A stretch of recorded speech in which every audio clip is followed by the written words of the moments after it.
On a typical foggy winter night, Mr. Lucha Libre, the great hero wrestler of legend and fame, was out on a leisurely after-dinner stroll near the railroad station when he heard a sudden scream.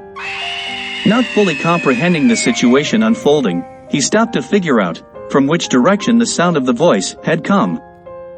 Before he could act, a huge black locomotive, hissing ferociously in the train yard, passed in front of him, blocking his way.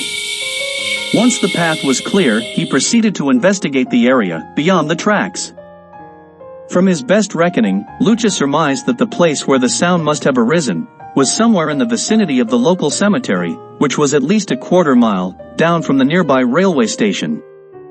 The river was just beyond this post, which brought a cool breeze in that permeated Lucha's nostrils. Then, confirming his suspicion, a second cry occurred, only this time it was a much higher-pitched outburst than that of the first. By simple deduction, the masked hero concluded that the voice that he had heard was that of a woman and likely one of a young age. Deciding to make haste, Lucha began to sprint towards the old graveyard to see if he could offer help to the person who was so terrified. On his way there, Lucha could barely make out someone swinging a lantern in the distance amid a thick layer of fog.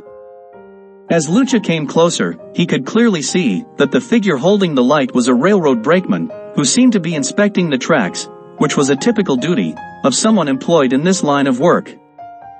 Once in close proximity to the fellow he had spotted from afar, Lucha began to question him on whether or not he had had any knowledge of the terrifying screams. When the man turned around to answer, Lucha could see that this fellow looked so thin that his face was quite skeletal.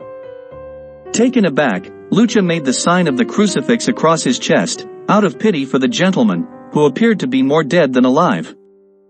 It was by complete surprise to Lucha to learn that the overly gaunt brakeman could even utter a sound, but he did do so in quite a polite fashion. The man made it clear that the dreadful shrieks that Lucha had heard had originated from the adjacent burial ground, and provided Lucha with the best directions on how to get to the entrance. Moreover, the emaciated railroad worker was so cooperative, he even extended his lantern as a beacon in order to shine light upon the path that would bring the masked wrestler to the front gates of the eternal resting place.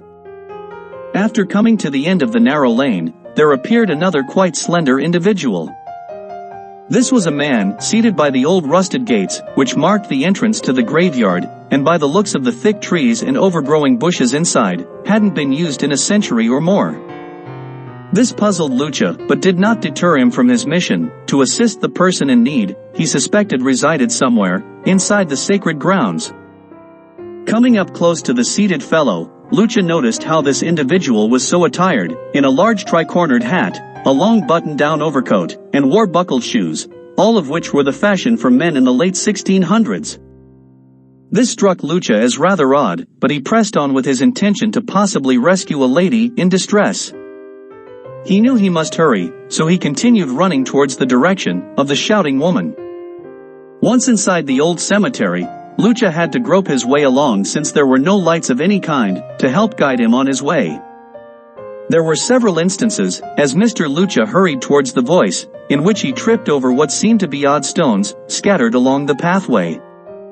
However, when he fell over after stubbing a toe on one of these objects, he had a close-up view and could barely make out that the trail was littered, not with stones as he had first thought, but instead with human skulls, hundreds of them.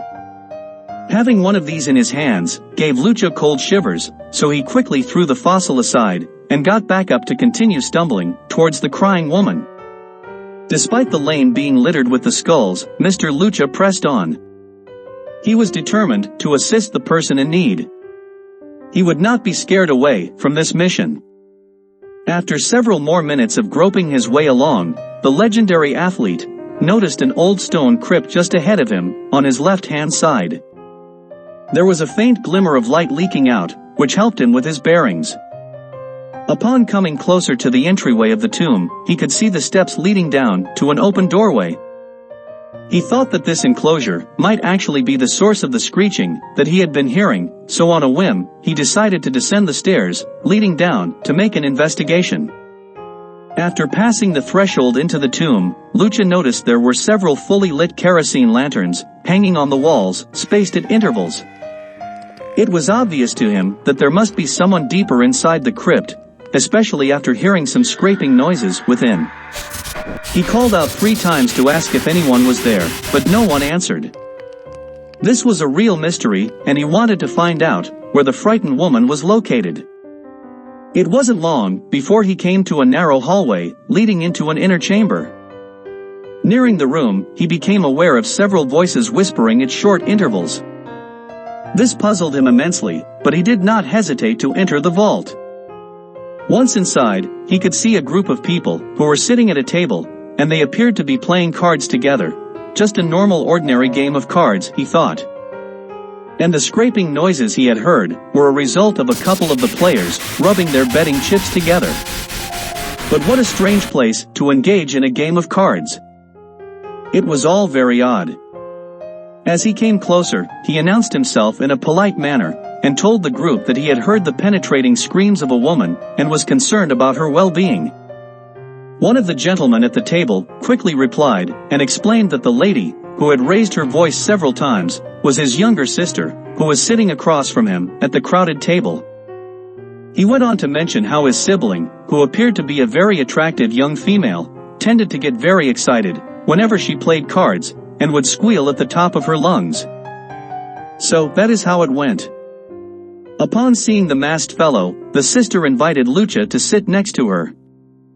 Lucha did not refuse and was relieved that the young woman was not in any danger after all. So, after a bit of polite conversation, the beauty invited the legendary athlete to take a boat trip with her across the river. She turned on such charm that the wrestler had been captivated by her overall power. Leading him by the hand, the woman, whose name was Lana, escorted Lucha through a door at the far side of the crypt that led up to the river bank. Lana had brought a lantern with her, and used it to signal a boatman, who was further down at the dock.